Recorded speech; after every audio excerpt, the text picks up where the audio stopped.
చూస్తున్నారు తెలంగాణ సమాచార్. ఎన్నికల ముందు మార్పు పేరిట వాగ్దానాలు చేశారు. ఎన్నికలు అయ్యాక ఆ వాగ్దానాలను ఏమార్చారు. ఎన్నికల ముందు నో ఎల్ఆర్ఎస్ నో బీఆర్ఎస్ అన్నారు. ఇప్పుడు ఏమో ఎల్ఆర్ఎస్ ముక్కు పిండి వసూలు చేస్తున్నారు. ఆ రోజు ఫార్మాసిటీకి మేము భూములు సేకరిస్తుంటే ఆ రోజు అక్కడ భట్టి విక్రమార్క, సీతక్కగారు పాదయాత్ర చేసి భూములు ఎలా తీసుకుంటారు అంటున్నారు. ఇప్పుడు ఏమో ఇంకా 14,000 ఎకరాలు లాక్కుంటాం అంటున్నారు. ఆ రోజు మేము ప్రభుత్వ భూములు అమ్మితే ప్రభుత్వ భూముల ఎలా అమ్ముతారు అన్నారు. ఈరోజు బరాబర్ భూములు అమ్ముతాము అంటున్నారు. హరీష్ రావు రిఫార్మ్స్ అంటే ఈ కాంగ్రెస్ ది ఒక సూట్ అయ్యేటువంటి ఒక చిన్న కోడ్ చెప్తాను అధ్యక్ష. First they promise reforms, then they reformed their promises. అధ్యక్ష, పైన చెప్పిన కొటేషన్ ఎవరు చెప్పిండ్రో కానీ ఇది కాంగ్రెస్ పార్టీకి బాగా సూట్ అవుతుంది అధ్యక్ష. ఎన్నికల ముందు మార్పు పేరిట వాగ్దానాలు ఇచ్చారు, ఎన్నికలయ్యాక ఆ వాగ్దానాలను ఏమార్చారు.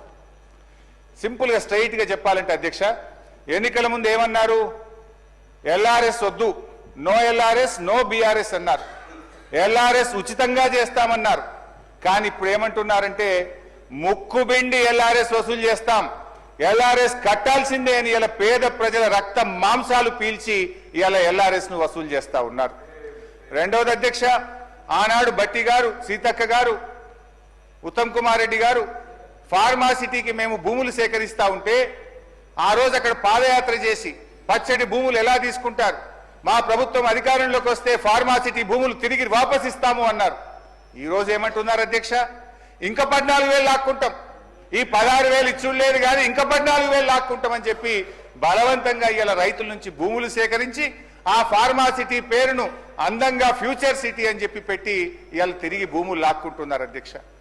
ఆనాడు ప్రభుత్వ భూములు అమ్మితే, నిరర్ధకమైన ఆస్తులు అమ్మితే ప్రభుత్వ భూములు ఎట్లా అమ్ముతారు, ఇది పెద్దలిచ్చిన ఆస్తి, రేపు బొందబెట్టడానికి జాగుండదని గంభీరమైన ఉపన్యాసాలు చేశారు. ఇవాళ ఏమంటున్నారు? బరాబర్ భూములు అమ్ముతామంటున్నారు. ఇవాళ 30,000 కోట్ల రూపాయల భూములు అమ్మకానికి పెట్టినారు అధ్యక్ష. అంటే